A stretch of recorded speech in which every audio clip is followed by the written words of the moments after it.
semua literatur yang ada di sini membahas mengenai mikroorganisme, kemudian apa sebetulnya manfaatnya bagi manusia. Kurang lebihnya seperti itu. Oke, saya ingin memberikan sedikit contoh. Yang pertama tadi dari video sudah kita ketahui bahwa ada yang namanya polusi. Dicontohkan pada saat di video itu adalah oil spill atau tumpahan minyak. Lalu bagaimana cara mengatasinya? Salah satunya adalah dengan bioremediasi. Apa itu bioremediasi? Ada yang sudah tahu apa itu bioremediasi? Terdiri dari dua kata ini, bio dan remediasi. Kalau ada yang bio-bionya itu pasti ada makhluk hidupnya. Silahkan. Ada yang ingin berpendapat? Atau masih belum tahu? Oke, kalau belum tahu saya kasih tahu. Ini dia. Jadi bioremediasi itu adalah penggunaan mikroorganisme untuk menghilangkan atau mengurangi konsentrasi limbah berbahaya di lokasi yang terkontaminasi. Kuncinya di sini adalah mikroorganisme. Jadi mikroorganisme itu bisa ada di dalam lingkungan tersebut ataupun nanti mikroorganisme tersebut ditambahkan ke lokasi yang ter eh, tercemar seperti itu. Jadi nanti terjadilah bioremediasi dan kualitas perairan yang tadinya berpolusi menjadi tidak berpolusi seperti itu. Nah, kemudian kenapa harus bioremediasi? Sebetulnya ada remediasi namanya di sini.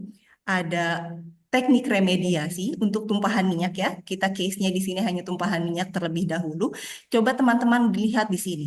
Ini di bagian sini in situ burning. Ini sangat ekstrim. Jadi tumpahan minyaknya dibakar seperti itu. Kemudian yang di sini ada menggunakan em, sekat seperti ini. Ini sekat ini namanya adalah boom untuk mencegah penyebaran.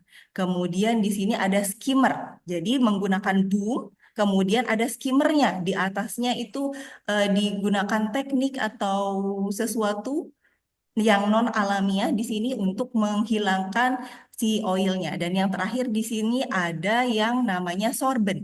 Jadi si tumpahan-tumpahan minyak itu di, diserap oleh yang namanya sorben.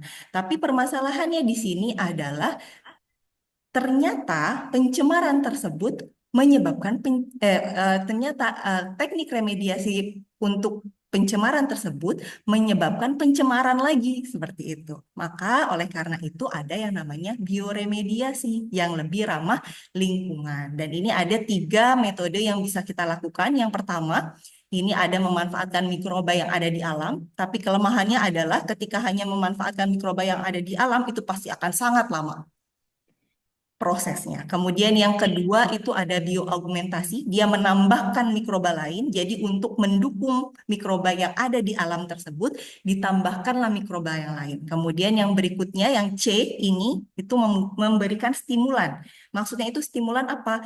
Makanan-makanan dari si mikroba ini. Jadi si mikrobanya tidak harus mencari makanan kemana-mana lagi nih. Tambah aja stimulan agar pertumbuhannya lebih cepat sehingga remediasinya terjadi lebih cepat juga. Dan yang terakhir ini adalah gabungan dari bioaugmentasi dan biostimulasi. Dan pada saat ini diperkirakan bahwa yang paling efisien dan efektif adalah yang D, yaitu gabungan dari yang bioaugmentasi dan biostimulasi. Ini adalah salah satu contoh implementasi dari pemanfaatan mikroorganisme laut di ekosistem laut seperti itu untuk kehidupan dan kepentingan manusia tentunya. Nah, di sini saya ingin membagi kelompok teman-teman menjadi beberapa kelompok dan coba teman-teman diskusikan atau pilih pemanfaatan mikroorganisme laut yang mana dan untuk kehidupan manusia yang seperti apa. Nah, kemudian teman-teman diskusikan di sini. Nanti tugasnya proyek di sini adalah membuat video singkat minimal 3 menit dengan penjelasan rinci mengenai implementasi mikroorganisme laut terhadap kehidupan manusia. Isi videonya apa? Ada latar belakang, mikroorganisme yang dimanfaatkan, cara pemanfaatannya, dan boleh menambahkan hal-hal yang lain yang menarik. Baiklah.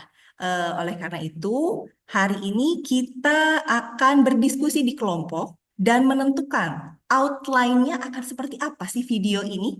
Itu agar video yang disampaikan nanti lebih menarik dan dapat informatif. Informatif untuk bukan hanya teman-teman tapi juga untuk masyarakat di sekitar. Seperti itu. Silahkan. Di sini saya sudah memilih ketua kelompoknya. Yang pertama ini ada Saudari Siti Hairunisa, yang kedua itu ada Saudara Ajis. Silakan untuk ketua kelompoknya memilih anggota-anggotanya siapa saja. Kemudian kita lakukan diskusi kurang lebih selama 45 menit. Silakan nanti saya dalam diskusi akan berkunjung ke kelompok teman-teman sekalian. Silahkan dikondisikan. Oke. Bagaimana teman-teman? Sudah dapat outline videonya? Ada yang ingin menyampaikan permasalahan yang dipilih apa, mikroorganisme laut yang dipilih apa? Kemudian outline-nya bagaimana? Silahkan. Silahkan Saudara Ajis mungkin bagaimana kelompoknya? Hasil diskusi kelompoknya? Baik Ibu, tadi apa namanya sudah diskusi tadi sama Berta. Mungkin kita nanti mau ke Pelabuhan Pulau Bayi mungkin Bu. Baik. Ya Lalu gitu apa Bu. yang akan di, dipecahkan? Permasalahan apa yang akan diangkat di sini? Permasalahannya di situ kan apa namanya ada ini ya apa PLTU. PLTU ya ada PLTU. Nah rupanya banyak dampak sosialnya, dampak ini juga kan, dampak apa namanya limbah yang nah iya Bu. Masih belajar Bu ya Bu. Oke. Ya gitu Bu intinya Bu. Makasih Bu. Ya, menarik, menarik, menarik. Ini ada satu. Kemudian yang kelompok berikutnya, Saudari Siti Hairunisa, kira-kira permasalahan apa yang akan diangkat? Eh, Permasalahan kami tadi sebenarnya sudah diskusi, Bu. Mungkin kami ingin mengangkat apa ya? Kami tujuannya ke Enggano, Bu, dan yang kami ingin angkat tuh mengenai di sana itu kan ada eh, kayak blue carbon gitu, Bu, dan mungkin ada mikroba yang bisa untuk eh, meningkatkan gunaannya seperti itu ya. Itu sebenarnya baru diskusi kami, Bu, tapi mungkin mohon koreksinya. Oke, baik. Untuk yang pertama dari Saudara Ajis tadi adalah PLTU, mengangkat permasalahan PLTU. Ini menarik sekali, Saudara Ajis. Jadi harus perlu kita ketahui ya permasalahannya nanti di sana apa. Silakan diobservasi lebih lanjut. Kemudian kira-kira apa nih nanti yang mikroorganisme apa yang sebetulnya dapat mengatasi hal tersebut. Seperti itu. Nanti di pertemuan berikutnya kita akan gali lebih lagi mengenai ide-ide teman-teman. Kemudian yang untuk di Enggano tadi, ya betul sekali.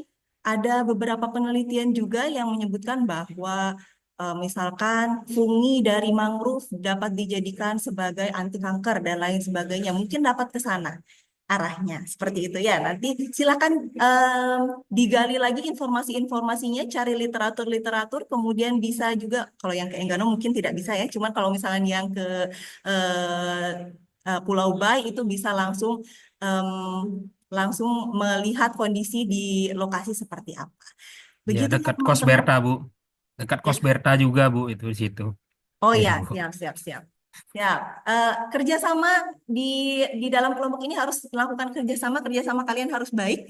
Jadi yang saya harapkan jangan hanya bekerja sendiri, bukan cuma satu orang, tapi yang lain juga harus ikut membantu. Ya, seperti peribahasa, kalian tahu peribahasanya? Bersatu kita teguh, bercerai kita Runtuh, Bu. runtuh. Betul, runtuh ya, jangan kawin lagi ya. Oke, Em, oke itu adalah tugas untuk beberapa minggu ke depan. Jadi 2 minggu ke depan tugasnya selesai, tapi minggu depan kita akan membahas lebih dalam lagi mengenai permasalahan apa yang diangkat dan solusi apa yang akan diberikan. Seperti itu. Dan untuk minggu depan, saya harapkan teman-teman bisa membuatkan sebuah esai mengenai potensi pemanfaatan mikroorganisme laut dalam kehidupan manusia. Selain bioremediasi tumpahan minyak ya, karena tadi sudah disampaikan. Nah, kemudian di sini ada format-format yang harus disesuaikan, seperti harus dalam bentuk PDF, kertasnya A4, margin normal, font Arial, size-nya 11, spasinya 1,5. Jangan lupa, nih jangan lupa sertakan juga nama NPM dan kelas, karena banyak biasanya mahasiswa yang tidak mencantumkan nama dan NPM-nya, dan saya bingung gitu kan. Nah, deadline-nya 3 Maret untuk tugas ini, dan saudara dapat mengumpulkannya di link yang sudah tertera di sini. Oke, sebelum saya tutup, apakah ada pertanyaan mengenai tugas-tugasnya, tugas individu atau tugas kelompok? Bu Anissa, maaf waktunya sudah habis. Baiklah, jika tidak ada, saya akhiri pertemuan pada hari ini. Ini adalah daftar pustaka yang dapat teman-teman cari. Dan yang terakhir dari saya, ada sebuah quotes bukan quotes, tapi ayat dari Al-Quran, dan kami tidak menciptakan langit dan bumi dan apa yang ada di antara keduanya tanpa hikmah. Begitupun mikroorganisme yang walaupun tidak tampak oleh kita, itu pasti akan bermanfaat. Akhir kata dari saya, wassalamualaikum warahmatullahi wabarakatuh. Terima kasih. Waalaikumsalam warahmatullahi Waalaikumsalam warahmatullahi wabarakatuh.